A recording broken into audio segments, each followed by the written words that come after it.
अपने जीवन को अच्छा बनाने के लिए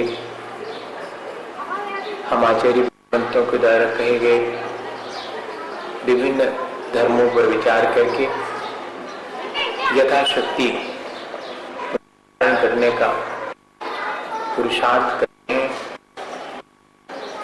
नदी है और बहते बहते एक दिन समुद्र में मिल जाती है। नदी समाप्त हो जाती है, उसका अस्तित्व पड़ता है कि मिट गया। एक और नदी है, वो भी बहती है, लेकिन मरुस्थल में जाकर के समाप्त हो जाती है। उसका पानी कहाँ चला गया? सूख गया, पता ही नहीं लगता। ऐसा ही हम सबका जीवन है। हम अपने जीवन में चाहे तो भगवान की भक्ति करके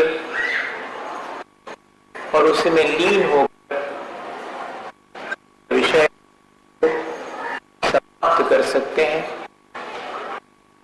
ही हमारा अस्तित्व ऐसा लगेगा कि विलीन हो गया, जैसे कि नदी समुद्र में विलीन हो गई। नदी समुद्र में विलीन होने के बाद भी रूप में बनी रहती है। सो ऐसे विषय कषायों का विलीन अपने आत्मा में लीनता हो जाने पर हमारा जीवन उठ जाता है। और यदि हम विषय कषायों के मरुस्थल में अपने जीवन को बात करते हैं तो वही स्थिति होती है जो एक नदी मरुस्थल में जाकर अपने अस्तित्व को देती है और सूख जाती है। संतों ने अपने जीवन को अनुशासित करने के लिए उपदेश दिया। नदी अगर दोनों तटों के बीच में न बहे तो उसे नदी नहीं माना जाता। वो दोनों तटों की सीमाओं में अनुशासन में बंध करके चलती है, तब जाकर के समुद्र तक पहुंच पाती है और चारों ओर फैल करके समाप्त हो। ऐसे ही अगर वृक्ष की बेल जिसको अपन कहते हैं, आचार्य महाराज ने 1985 में संयम धर्म का प्रवचन करते हुए शुरुआत में कहा कि अनाश्रिता लता स्वयं विलीयते। जैसे बिना किसी आश्रय के बेल या की लता नष्ट हो जाती है, ऐसी तो संयम का, 5 इंद्रियों के नियमन का, मन वचन काया की अशुभ प्रवृत्ति को रोकने का पुरुषार्थ नहीं करता, इनका आलंबन नहीं लेता, उसका भी जीवन उस लता या बेल के समान जो कि बिना आलंबन के है नष्ट हो जाता। लता या बेल को अपन लकड़ी का सहारा दे करके ऊंचे बढ़ने के लिए छोड़ देते हैं। वो लकड़ी के सहारे लपेट करके ऊपर चढ़ती चली जाती है, लेकिन फिर भी गिरने का हवा में उसके डर बना ही रहता है। सो अपन उसे लकड़ी के आश्रय से ऊपर तो पहुंचाते हैं, लेकिन वह गिर ना जाए, सो हल्का सा रस्सी का बंधन भी उसमें डाल देते हैं। इतना सब उपाय काहे के लिए करते हैं? ताकि वह बेल या लता अपनी प्रगति कर सके, ऊंचाई छू सके। अपने जीवन में भी ऐसा ही है। जीवन में जो अपन सच्चे देवगुरु शास्त्र की श्रद्धा का सहारा लेते हैं और व्रत नियम इत्यादि पालन करके अपने जीवन में ऊंचाई छूने का विचार करते हैं, सो व्रत नियम इत्यादि तो अपन को रस्सी के बंधन जैसा जान पड़ता है। ऐसा लगता है कि हम क्यों प्रतिज्ञा में बंधे, यह तो बंधन हो गया। लेकिन भाई, जैसे रस्सी का बंधन उस लता को, बेल को ऊपर चढ़ने में सहायक है, ऐसे ही अपने ऊपर लगाया गया अनुशासन या अंकुश या संयम अपने जीवन को ऊंचे उठाने में सहायक बनता है। ये सोच करके अपन व्रत नियम और अनुशासन पालन करें। आज उत्तम संयम का दिन है। अपने जीवन में हम विचार करें कि हमारा जीवन तो लापरवाही में व्यतीत हो गया। पूरे जीवन हमने किया क्या? 5 इंद्रियों और मन के विषयों के पीछे भागते रहे, उनको पाने के लिए कितना प्रयत्न किया, लेकिन हमने उनमें सुख माना था, सो उनसे सुख तो कमती मिला और दुख ज्यादा मिला। ये पंचेंद्रिय और मन के विषय, ये संसार की भौतिक सामग्री वास्तविक सुख नहीं दे पाती।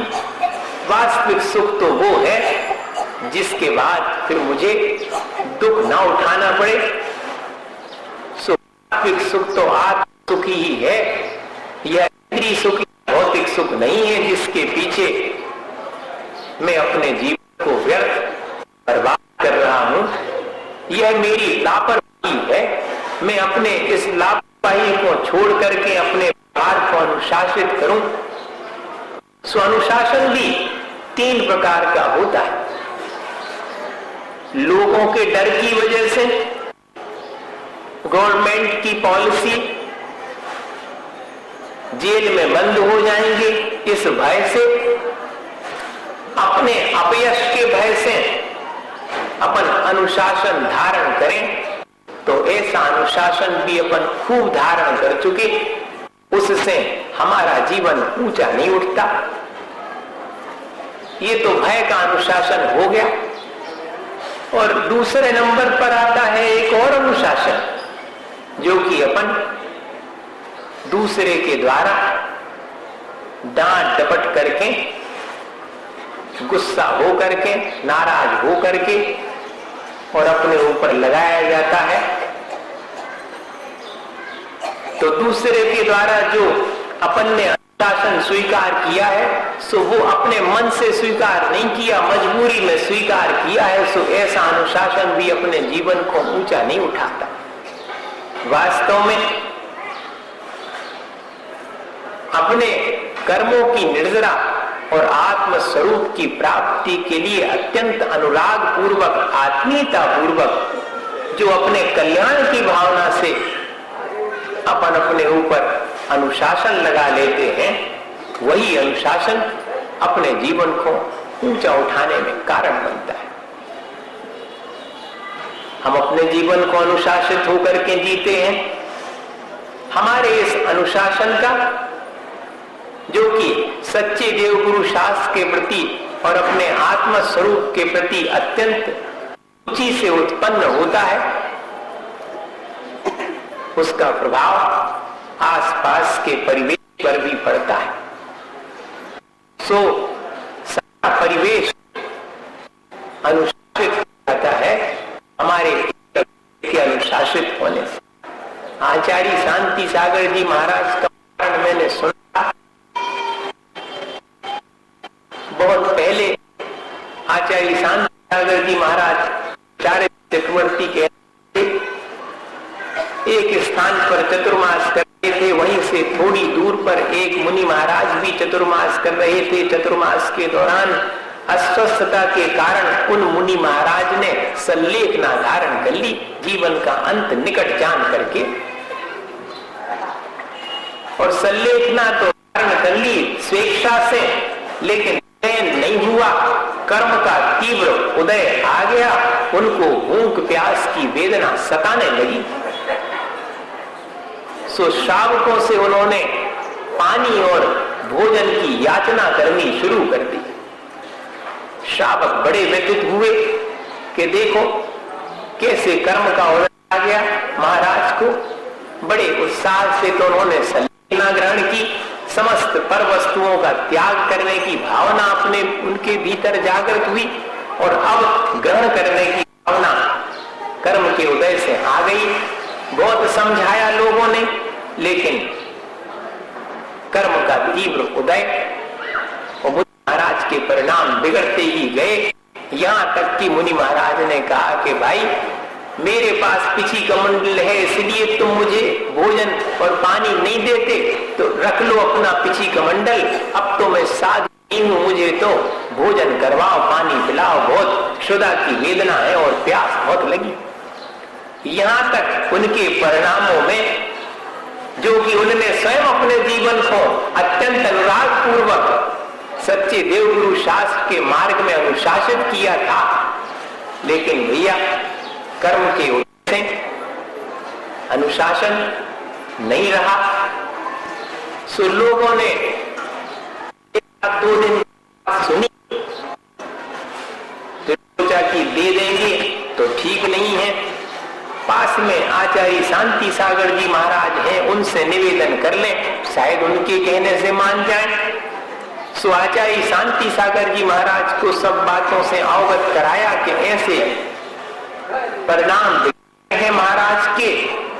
सल्लेखना तो बड़े उत्साह से उन्होंने स्वीकार की थी, लेकिन क्या करें, कर्म का तीव्र उदय आ गया। हमारे सबके पाप कर्म का उदय है, जो हमारी सेवा में कमी रह गई। ऐसा बड़े विनय पूर्वक महाराज से कहा। सो महाराज ने सब बातें सुनकर के पीछी हाथ में उठाई और कहा कि सल्लेखना जो महाराज ले रहे उनके लिए मेरा आश नमोस्तु। बताओ, कोई की निंदा सुन के अपन उस पर थू थू करेंगे, उनकी प्रशंसा नहीं करेंगे। प्रणाम प्रणाम तो बात की बात है, पहले तो दुत्कारेंगे, तिरस्कार करेंगे, 4 आदमों से कहेंगे कि देख ले लक्षण ऐसे हैं। लेकिन आचार्य शांति सागर जी महाराज, जिनने अपने जीवन को स्वयं अनुशासित किया था, सच्चे देवगुरु शास्त्र के मार्ग के प्रति अत्यंत अनुराग है, अपने कर्मों की निर्जरा और वीतराग भाव प्राप्त करने के प्रति अत्यंत रुचि पूर्वक लिया था। वो अनुशासन अत्यंत आत्मीय था।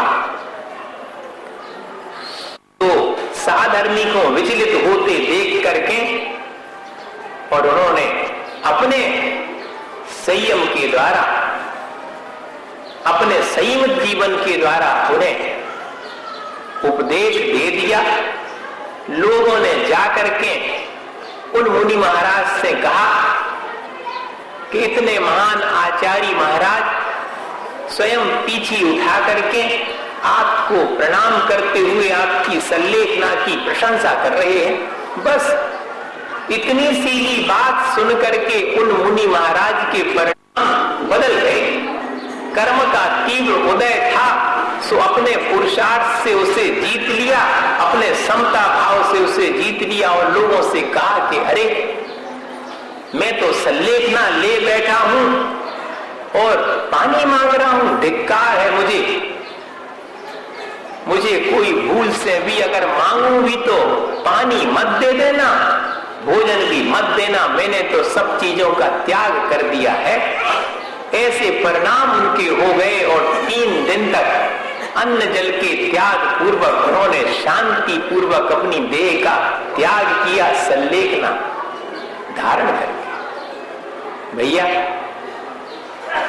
अपने भीतर जो अनुशासन के प्रति लगाव है, वो दूसरे के भीतर भी अपने जीवन को अनुशासित करने के लिए रुचि उत्पन्न कर दे तो अपना अनुशासन सार्थक है। अपन अभी तो अपने जीवन को मर्यादित और अनुशासित क्यों करते हैं? महाराज जी का चूके कहने लगे इसे कर लो। हाँ भैया, अभी तो आप वास्तव में तो हमें स्वयं वीतराग मार्ग के प्रति अनुराग पूर्वक अपने जीवन को मर्यादित और संयमित करना चाहिए, तो अपने जीवन का कल्याण हो सकेगा। अनादिकाल से अपन ने उसके कहने से संसार के प्रति हमारा यश न लोप हो जाए, इस भय से अनेक प्रकार अपने जीवन को संयमित किया है, मजबूरी में किया है। लेकिन वीतराग मार्ग के प्रति और वीतरागता प्राप्त करने की रुचि पूर्वक अगर अपने जीवन को अनुशासित और संयमित किया हो, तो वास्तव में ये संयम धर्म अपने जीवन में आ गया। इतना ही नहीं, अगर हम संयम धारण कर लेते हैं, संयमित जीवन जीना शुरू कर देते हैं, तो हमारा आत्मविश्वास धीरे धीरे बढ़ने लगता है। लोग कहते हैं कि आत्मविश्वास बढ़ाने के लिए क्या करें महाराज, हमारा विल पावर बहुत कमजोर हो गए, हमारी संकल्प शक्ति, जीवनी शक्ति बहुत कमजोर हो गई। भैया, अपने जीवन को संयमित बनाओ तो हमारी अपनी जीवनी शक्ति, हमारी अपनी संकल्प शक्ति और आत्मविश्वास अपने आप बढ़ेगा। याद आ जाए अपने जीवन में कि मेरा स्वरूप क्या है। वास्तव में तो अपने स्वरूप में लीन होना ही संयम है।